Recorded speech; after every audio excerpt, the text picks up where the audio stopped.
welcome.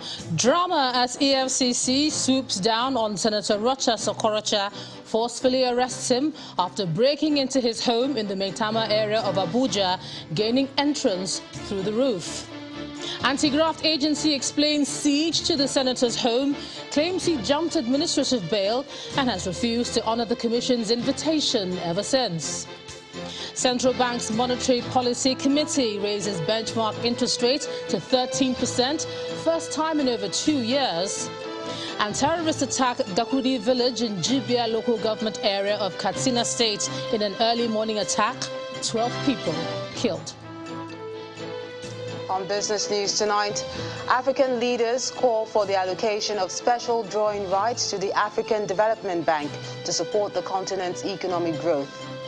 And from Abuja, All Progressives Congress yet again releases a revised timetable for its primaries. The special convention for the presidential primary will now hold on Sunday, May the 29th and Monday, May the 30th. And in international news from London, there are growing concerns the impact the conflict in Ukraine is having on global food supplies, particularly on countries in Africa. Officials of the Economic and Financial Crimes Commission have finally arrested Senator Rochas Okorocha. The former Imo State governor was arrested after operatives of the commission broke into his Maitama home after laying siege for hours and then gained entry through the roof. Before his arrest, the EFCC had forcefully evacuated everyone from the premises, and they also used tear gas to disperse journalists in the compound. Senator Okorocha is being accused of refusal to honor invitations after jumping the administrative bail earlier granted him by the commission, following allegations that he diverted public funds to the tune of 2.9 billion naira, allegations he denies. Our correspondent Terry Ikumi reports. The residence of presidential aspirant and former governor of Imo State, Rochas Okorocha, is crawling with family members, journalists, supporters and security agents from the Economic and Financial Crimes Commission, EFCC. The EFCC operatives who have been at the residence since the early hours of the morning insist that they are on strict orders to bring in the serving senator, who's accused of jumping administrative bail. As the standoff lingers, some support groups consisting mainly of women arrive, block the main entrance of the building and chant in solidarity with the senator.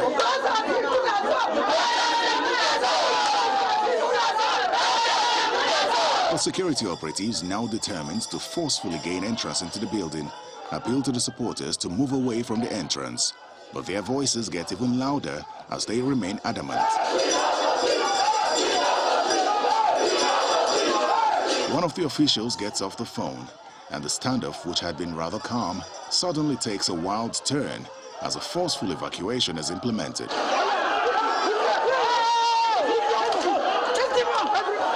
Tear gas and gunshots are fired, sending everyone scampering to safety.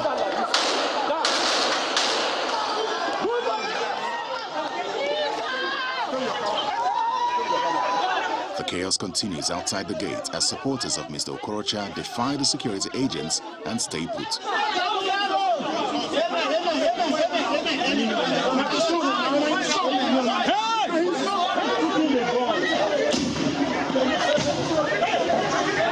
After at least 10 hours, the EFCC officials force their way in and whisk away Senator Rochas Okorocha.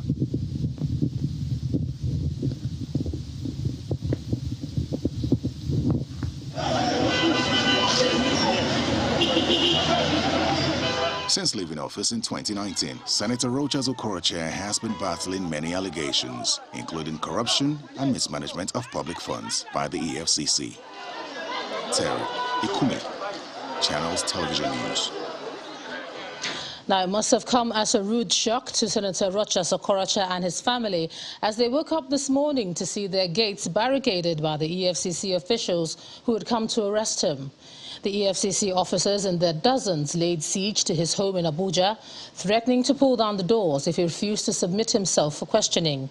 Now, there was tight screening of anyone going in or coming out of the residence. Maitama area of Abuja, a serene, highbrow environment where the home of Senator Rochas Okorocha is situated. But that usual peaceful scenario was broken on Tuesday morning when dozens of EFCC operatives arrived in the early hours. This action leaves no one in doubt of their seriousness to take away their target, the senator, as quickly as they could, as they claimed they had sent several invites to him. But he failed to honor any, an allegation his lawyer refutes. Before now, there have been issues on the ground. There are extant court orders restraining arrests, restraining interrogations. Court orders made by the Federal High Court in Abuja and the Federal High Court in Port Harcourt, restraining interrogations in respect of this same subject matter. So, what I have sought to do responsibly is to ask whether there are letters of invitation. There is none. Warrant of arrest, there is none. Are there processes, court processes to be served? There are none. In fact, processes of court are served by court officials who are the bailiffs of the court. So there are none. So the question then is, what is really going on? All it takes for EFCC to send an invitation, and they'll gladly oblige. The former Imo State governor is not amused by this siege, as he maintains that he is innocent of all allegations until proven otherwise. And just like his lawyer, he reiterates that no invite was sent to him, demanding evidence of previous invitations. He also pleads with the operatives of the EFCC to allow him go for the screening of the presidential aspirants of the APC. I've requested for any arrest warrant, any order of court, none seem to be available. Any invitation, none have not been invited, and I refuse to go. But my lawyer has addressed them, and they're saying that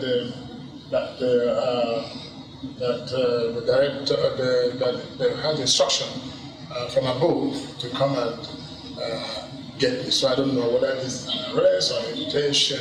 When it's an invitation, it's simply a letter or a word or phone call, and I'll be there. This barrage of policemen and creating some kind of trauma to members of my family is not the best way to go. I want to kindly appeal to the FCC to allow me to go for my screening, and whatever their both means, to please allow me to go for my screening and do my election.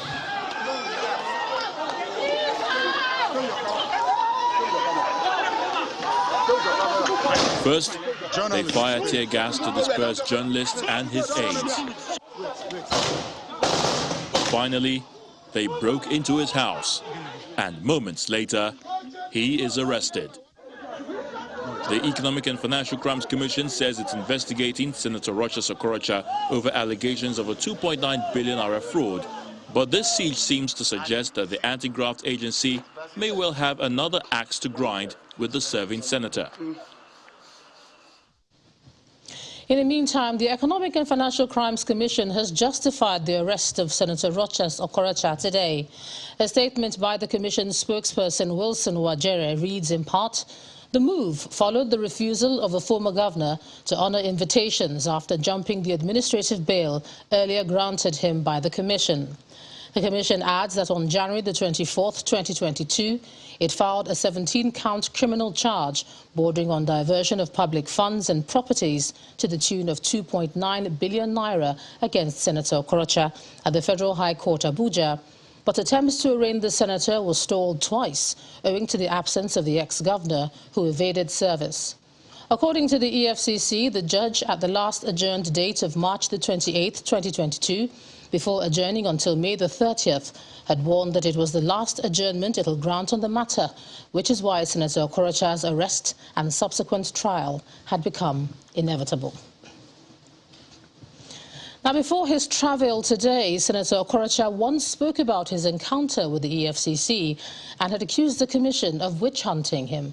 According to Senator Okorocha, previous claims made by the EFCC have proven to be mistakes and investigations were still being conducted.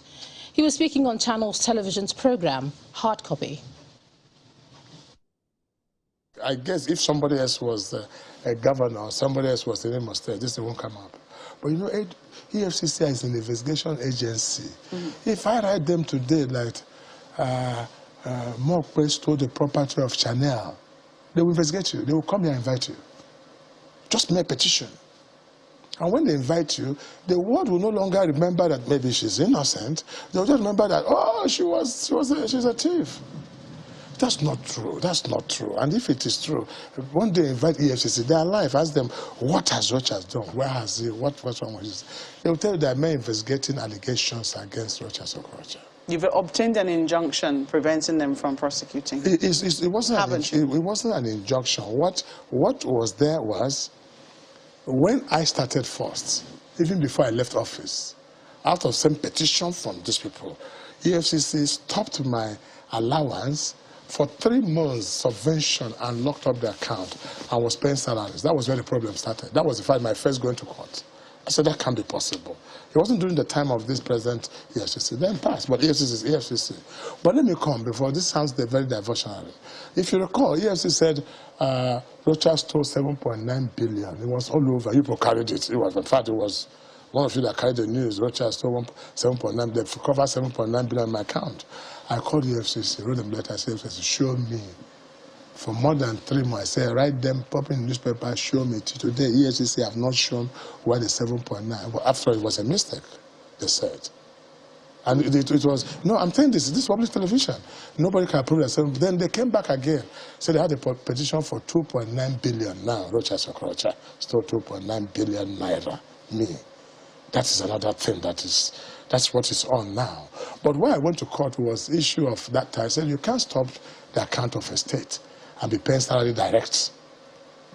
So it was out of the 7.9 billion that EFCC seized in an account that they now say they recovered a Rochas account of government, not Rochas personal account. I don't understand. So these are just allegations that does not reflect any particular.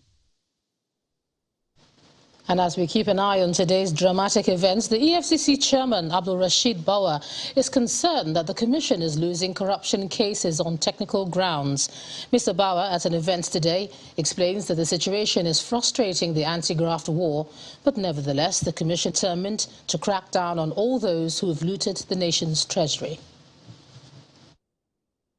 As a commission, we do not expect every judicial decision to go our way. But there are instances the EFCC and many Nigerians have been left at a loss about certain judicial pronouncements and decisions, where defendants who obviously have stolen our commonwealth and those who have aided and abetted them have been allowed to go home to enjoy their proceeds of crime on technical grounds. This has the tendency of affecting negatively the cherished image of and confidence in the Nigerian judiciary, both locally and internationally. In the Commission, we hold the view that corruption is a plague that does not select its victims. It is deliberate and calculated. Those stealing and abusing our common patrimony do not wish us well. Judges are as much victims of corruption as the ordinary man on the street. It is therefore in our own collective interest that the gains of the fight against corruption are not reversed. This is also why we must aggregate fresh opinions and forge deliberate winning tactics and strategies to stem this ugly tide. In part 2, after the break, Central Bank's Monetary Policy Committee raises benchmark interest rate to 13%, first time in over 2 years. That's in a moment. Please stay with us.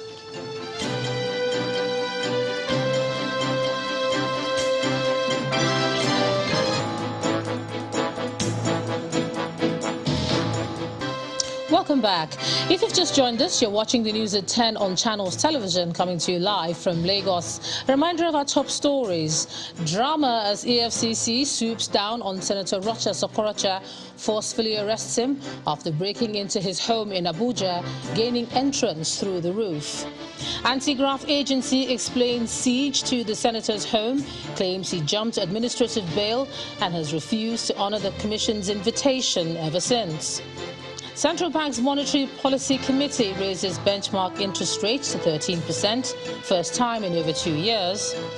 And terrorists attack a Gakuri village in Jibia local government area of Katsina State in an early morning attack. 12 people killed.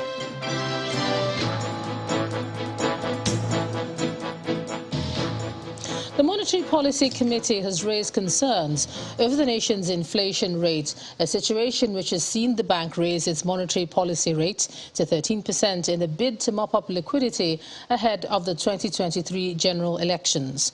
Addressing journalists after the MPC meeting in Abuja, the governor of the CBN, Godwin Emefiele, explains that the bank plans on retaining the 5% interest rate on its loan facilities until March 2023.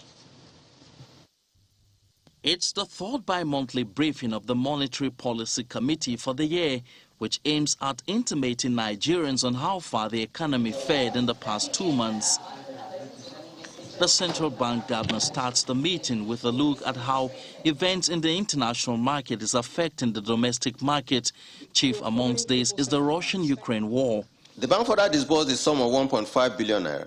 One of the burning issues on the minds of members of the committee is the inflation rate, which has seen a rise to 16.82% in April. The recovery of output growth will continue, but at a much subdued pace, considering the unfolding domestic and external shocks to our economy.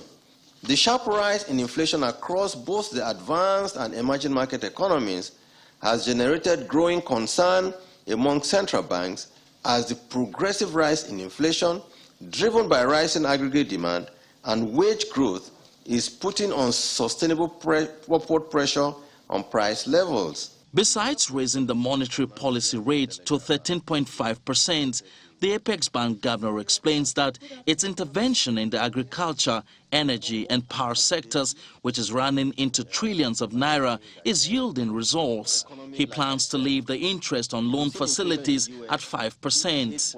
The committee reviewed the performance of the bank's intervention schemes targeted at stimulating productivity in agriculture, manufacturing and industries, energy and infrastructure, healthcare and export, and micro, small and medium enterprises. Between April and May 2022, the bank released the sum of 57.9 billion under the Anchor Borrowers program to 185,972 new projects for the cultivation of rice, wheat, and maize, bringing the cumulative disbursement under the program to 1.01 trillion naira. Disbursed over 4.2 million smallholder farmers cultivating 21 different commodities across the country. This is the first time the central bank is increasing its monetary policy rate since September 2020. This is just as the bank plans price stability that is responsive to the nation's economic growth. Well, joining me to discuss today's decision is the CEO of Financial Derivatives Company, Mr. Bismarck Rewane. Thanks a lot, Mr. Rewane, for joining us on the News at 10. Thank you for having me. And this is the first time in about 17 months we won't say the word status quo. Yeah. Yeah, so why this now? Like they say, it's better late than never. Yeah. The reality is that we've seen the last increase was about 5.5 years ago. We saw a reduction during the COVID in 2020. And we saw an increase in the CRR also to mop up liquidity. But what has happened is that interest rates have been kept artificially low. The implication of that is that it reduces savings. And when savings is reduced, you also reduce investment. And it has a knock-on effect on growth. So now, the situation is that they've taken this bold step. And the magnitude is quite significant in terms of 150 basis points at a shot. But they say that an overdose is not a cure it's not a therapy for an underdose. So we'll see what happens. What about those who say it's better late than never? Well, it's better late than never. So you start, the longest journey in the world starts with the first mile. Yeah. But now, what are the implications of this for the Nigerian? The first thing is that because interest rates have increased, savings will increase. Savings increases, investment will increase technically, and then production. Output will increase and employment. Don't forget that the GDP numbers that came out this time were pretty mild. Now, the big elephant in the room is the currency. The currency, the naira is trading at about 610 today. Well, there's two factors here. There are structural factors, and then there are technical factors that have happened recently. The structural factors are the supply of foreign exchange to the market has been reduced, and that has actually increased demand artificially. But recently, because of the presidential primaries and the electoral process, there's been what we call a delegate procurement process that is taking place. And that has actually increased the demand for dollars and has made the naira weaken. What do you mean? Delegate procurement process. It's political season. I mean, it's a dog whistle for the fact that people have to be induced to vote in a particular direction. But it happens all seasons, every electoral process. After that, the delegates will actually then begin to unwind their positions, and then the naira should appreciate. So technically speaking, the naira should appreciate. Normally, when you increase interest rates in a country, the currency strengthens. So we'll see some strengthening. And what is the impact on the ordinary man? Right now, the price of flour is up 25,000 naira a bag. The price of rice is at 32,000 naira. A tray of eggs has gone all the way to 2,300 naira a crate. And diesel is the big factor there. Diesel is at 650 naira a liter. Aviation fuel, 700 naira a liter. So what we've seen is that demand for aviation services have increased.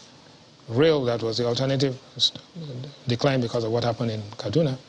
And road transportation actually declined by 24%, which means that 1 in 4 trips from here to Benin or here to Maiduguri and all of that have been cancelled. And so in terms of the forecast, looking at the forecast before the next MPC? Well, first and foremost, the party inflation numbers are going to come out again. In May, we expect it to be higher than 18%, right? Basically because this is planting season. Secondly, the naira begins to appreciate, I think. You would have the presidential primaries be over, and therefore there will be no need to purchase any dollars in big. Consumers remain embattled, but the naira will appreciate, and so the future looks, iffy. All right, thank you so much, CEO of Financial Derivatives Company, Mr. Bismarck Rewane. Always a pleasure to have you. Thank you. News at 10. President Muhammadu Buhari has asked executives of banking institutions in West Africa to intensify collaboration in order to tackle economic challenges confronting the sub-region. The president said this when he received a delegation from the West African Bankers Association led by its president at the State House. Our State House correspondent Gloria Omezoke reports. Now, fresh from his official trip to Kano, the president continues his week by receiving the president of the West African Banking Association here in the State House. Predominantly, that conversation hinged on how to advance intra-African trade in such a way that would boost real economic growth and diversification. The president receives the delegation from the West African Bankers Association, led by the president, Theano Sedo Nuru, in his office. Addressing these executives of banking institutions, President Buhari told the association, founded in 1981, that the sub-region must foster mutual understanding to address issues of low access to financial services and recovery from COVID-19 pandemic. Separately, the president, who was honored with the Global Integrity and Anti-Corruption Award of Excellence by the Chartered Institute of Forensics and Certified Fraud Examiners of Nigeria at the State House, illuminates the importance of forensics and fraud examination in the fight against corruption. The importance of forensic and fraud examination cannot be overemphasized in the fight against corruption. The need for forensic experts arises in educating, preventing, detecting, and prosecuting fraudsters, while fraud examination helps mitigate vices like embezzlement, money laundering, misuse, and mismanagement of public resources. The chairman, governing council and board of trustees expressed confidence that the maintenance of best practices like the open government partnership and the open contracting regime can potentially ramp up the nation's revenue by 10 trillion naira in no distant time. Gloria Umezuke, Channels Television News. Still ahead on the news at 10, African leaders call for the allocation of special drawing rights to the African Development Bank to support the continent's economic growth. That will be on Business. Please join us again.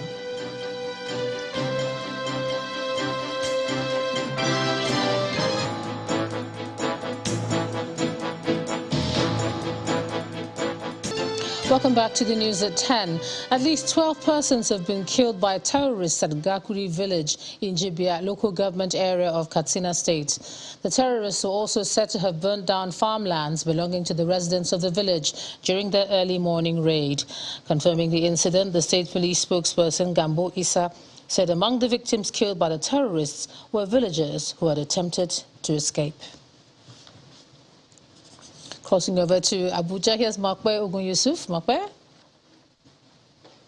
Hello, Ijeoma. Politics leads the lineup here as yet again the All Progressives Congress, the APC, has released a revised timetable for the 2023 election about the third time in 2 weeks. In this new timetable, the special convention for the presidential primary will now hold on Sunday, May the 29th and Monday, May the 30th. A statement signed by the National Publicity Secretary, Felix Moka, also reveals that the National Working Committee has approved Thursday, May the 26th for the governorship and the State Assembly primary. The primary for the House of Representatives will now hold on May the 27th, and that of the Senate will now be conducted on May the 28th. Meanwhile, the revision hasn't deterred the Vice President and presidential aspirant of the All Progressives Congress, Professor Yemi Oshibajo, who has presented his vision to Plateau delegates ahead of the party's primaries. He made his presentation to the delegates in Jos, the state capital, during a closed-door meeting. Professor Oshibajo was also in Imo State to woo Southeast delegates. In a matter of days, the All Progressives Congress will be making a critical decision on who flies the party's presidential flag in 2023.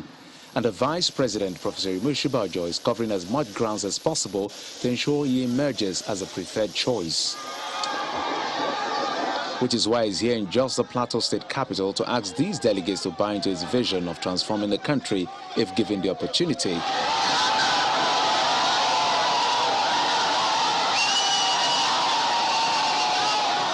After the rousing welcome by the party faithful, the Vice President and Governor of the State Deputy Governor proceeds into a closed-door session with delegates, and after hours of meeting, Professor Oshibajo says he's satisfied with our interaction.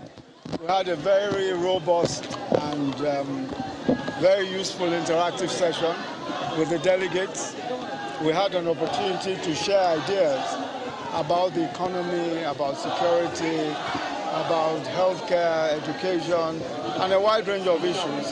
And it was very, very helpful indeed. I think we're all better able to understand some of the issues that are prevalent and some of the issues going forward, what is required to make our country greater, more secure, more prosperous.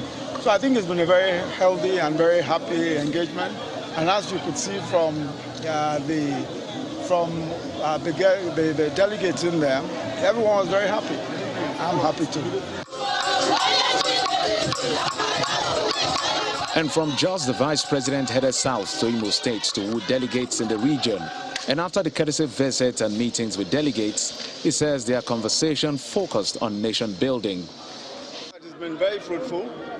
We've been able to, reach several different conclusions about what to do going forward. And also we've talked about party issues as well. So it's a very robust engagement and the conversations have been fantastic. The Vice President is expected to visit other states in continuation of his consultation with the delegates of his party. The Vice President's co-aspirant on All Progressives Congress presidential hopeful, Rotimi Amaechi, is also not relenting in his aspiration as he continues his consultation with party delegates across the states. In Yobe and Katsina states, Mr. Amaechi led his campaign organization to consult with delegates in Damaturu and Katsina, respectively, where he gave reasons why he should be elected. Mr. Rotimi Amaechi, former Minister of Transportation and one of the APC's presidential aspirants, is in Damaturu, the Yobe State's capital, to meet with party delegates with the aim of convincing them to vote for him during the party's presidential primaries. We must commend Governor May Malabuni makes his remarks, noting that the Yobe people look forward to a consolidation of developments being spearheaded by the Buhari administration. We must commend Mr. President and commend the former Chief of Army Staff, General Tukuru Yusuf Buratai. They know what they did to flush out the insurgents out of Damaturu and Maiduguri and liberated most parts of Yobe and Borno State. So, for us, what we are looking for is continuity and consolidation of the current administration. Mr. Amaechi is confident that Yobe delegates will vote for him, which will boost his chances at the presidency and fulfill his desire of ensuring continuity, especially in the area of infrastructure. You need continuity, like your governor said the last time we met with him. So please, I'm not afraid of you. You will vote for me. Get others. Get others.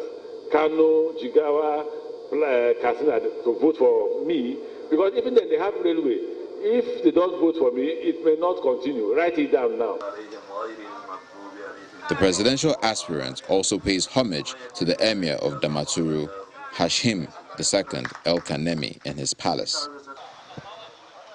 He then moves to Katsina State, where he reiterates his position of being the best man for the job. Mr. Rotimi Amaechi continues his countrywide tour to woo APC delegates ahead of the party's primaries to select a presidential flag bearer, confident that he will emerge victorious. Down in the South River State, Governor Nyesom Wike has dissolved the state executive council. Governor Wike also relieved his chief of staff, Mr. Emeka Woke, and the senior special assistant on protocol of their duties. According to a statement by the governor's special assistant on media, Kelvin Ibiri, the dissolution of the cabinet and the sack of the two appointees is with immediate effect. He directed the former commissioners to hand over their responsibilities to the most senior officers in their respective ministries, while commending them for their service and contribution to the development of the state. Away from politics, shareholders of Seplat Energy are to get a dividend of 10 naira 41 kobo for the year end 2021. The recommendation by Seplat's board and subsequent approval by the shareholders was part of the 9th annual general meeting of Seplat held in Lagos. The company, which recorded a profit before tax of over 100 billion naira from 2020 postings, also witnessed a stepping down of its pioneer chairman, Mr. ABC Ojiako, from the board. Early arrival of guests and distinguished executives, shareholders, management team and staff members required to be at this strategic and historic meeting. Now call on the head of our... It's the 9th annual general meeting of Seplat Energy, an indigenous energy company. To get the event going in a concise and effective manner, permission has been obtained from the regulator to hold a hybrid version and by proxy.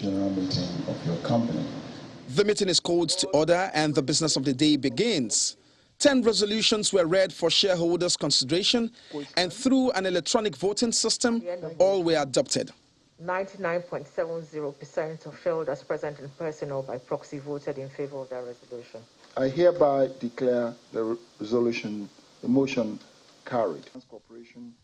3 new members were admitted as non-executive directors to further strengthen the company. Thank you very much. Are there any questions? And to perhaps one of the most important news for shareholders, did we make profits? Any take home? The final dividend of 2 6.5 cents per share. Interestingly, this will be Mr. ABC Ojako's last AGM as board chairman and co-founder of then Seplat Petroleum to now Seplat Energy after 12 years. Seplat has had occasional challenges, of course, but it has navigated it well through the performance of the board led by Dr. Ojaka. Bouncing back from COVID setback, management says it is on a strong footing going forward. We had a strong year 2021, and it was a turnaround from 2020, which is middle of COVID. So we had 733 million of turnover. We made 100 million post-tax. We're cash generative. Our cash balance is strong. Our net debt position is at manageable at $432 million. So the company's, bounced back from 2020. It's in a strong footing going forward, and then we're starting to see some even better results going into 2022. Remaining committed to energy transition, Seplat Energy, which currently contributes 30% of gas to power in Nigeria, says it has set a gas flare-out date, made more investment in domestic gas infrastructure and utilization, and will move to renewables. And that's all from Abuja. But Melinda Akinlame is standing by to give you more company news, some business news. Just stay with us.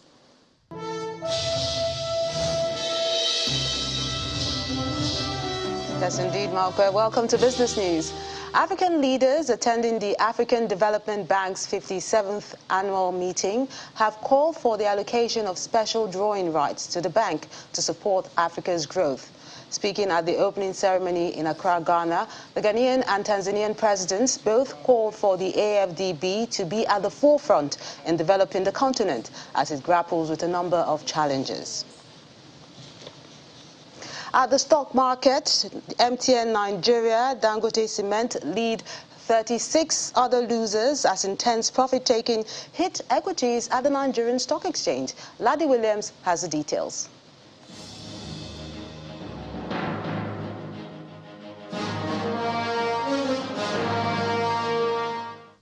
Hello and welcome to the Stock Market Report. Well, sell pressure intensified today with the all-share index losing the 52,000 level with a big move down almost 2%. And the bear growls even louder today as investors reacted to the first rate hike by the MPC after about 2 years of expansionary monetary policy making cost of borrowing more expensive. The sell-off today featured market bellwether. MTN Nigeria's stock price dropped about 7%. We also see most of the food gas and consumer giants down today. And it's a sea of red for the sectors, with the consumer goods sector down about 1.21%, banking down 0.39%. No sector is spared today. Guinness led the losers counter, losing 88 naira, 2 kobo down 10%, while Japan Gold led the gainers up 10%. Well, quite a dramatic close today, with the MPC decision coming during trading hours. I guess that's why investors reacted with more sell-offs. Well, that's the Stock Market Report. I'm Ladi Williams. It's back to you. That's Business News. It's back to you, Joma. Thanks a lot, Melinda. NATO Secretary General says the war in Ukraine has highlighted how countries need to put values before profits. Here's Simon Pusey with Around the World in 5. Good evening and welcome to the Channel Studios here in London with your international news around the world in 5. There are growing concerns over the impact the conflict in Ukraine could have on global food supplies, particularly on countries in Africa. Today, Russia's artillery is bombarding grain warehouses in Ukraine, deliberately. European Commission President Ursula von der Leyen says Russia has been using food supplies as a weapon with global repercussions. In response, the Kremlin said the West had triggered a global crisis by imposing the severest sanctions in modern history on Russia. Ukraine is often called the breadbasket of Europe. With Russia and Ukraine producing around 30% of the world's wheat supplies, difficulties around food exports have sent global prices soaring since the start of the war. The US president has said that the crisis in Ukraine was a global issue which heightened the importance of maintaining international order, territorial integrity and sovereignty. Joe Biden's comments were delivered at the opening of the so-called Quad meeting of Indo-Pacific leaders in Tokyo. and came a day after he broke with convention and volunteered US military support for Taiwan, the self-governed island claimed by China. The Russian brutal and unprovoked war against Ukraine has triggered a humanitarian catastrophe, and innocent civilians have killed in the streets, and millions of refugees are internally displaced as well as exiled. He later left Japan, marking the end of his first presidential visit to Asia.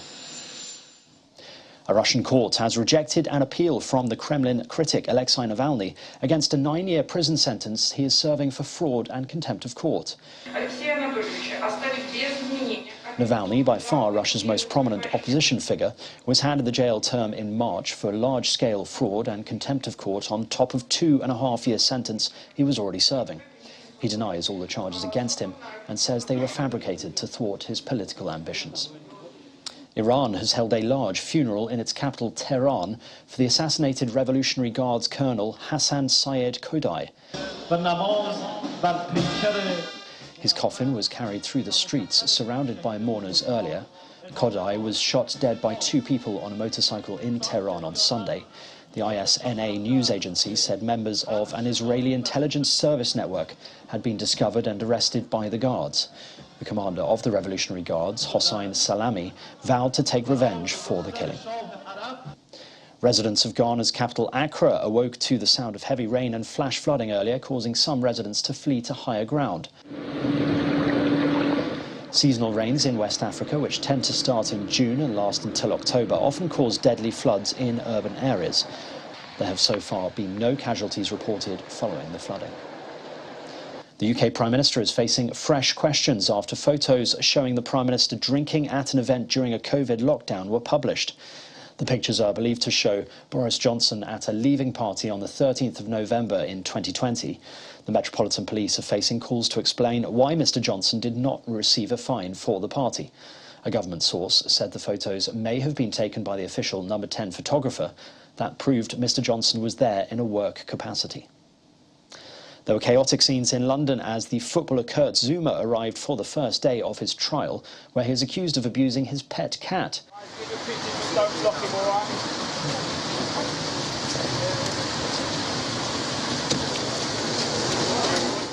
The 27-year-old rushed into a group of waiting photographers under umbrellas, almost knocking several of them over. He and his brother faced charges under the Animal Welfare Act after a video of the attack was posted on social media in February. It showed Kurt Zuma dropping his tabby cat and kicking it across the floor. And finally, a Swedish freestyle skier has set a new world record for the longest rail grind on skis by completing a distance of 154.49 meters.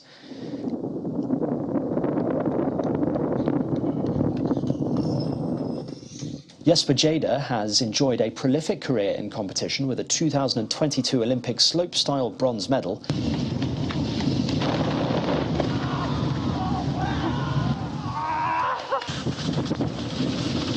It took him 3 days and 127 attempts to land the new Guinness World Record of 154.49 meters, reaching speeds of around 77 kilometers per hour on the rail. And that's your international news around the world in 5. Now back to the Channel Studios in Lagos. Thanks a lot, Simon. Some sports now. Here's Ayotunde Balogun.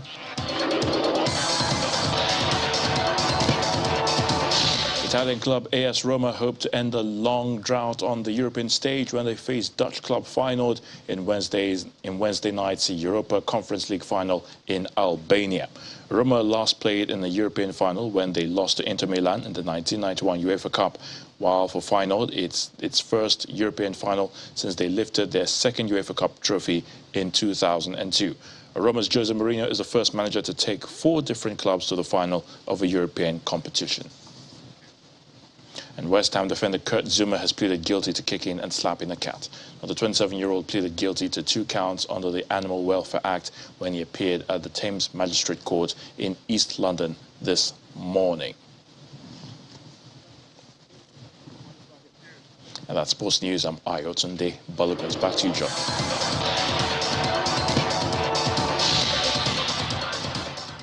Thanks a lot, Ayotunde. And the main news again. In a dramatic fashion, the EFCC today laid siege to the home of Senator Rochas Okorocha for 10 hours and forcefully arrested him after gaining entrance through the roof of his residence in Abuja. Also today, the anti-graft agency defended its siege to the senator's home, claiming he jumped administrative bail and had refused to honor the commission's invitation ever since. That's the news at 10 tonight. Thanks so much for staying with us. I'm Ijoma Onyato. Have a good night.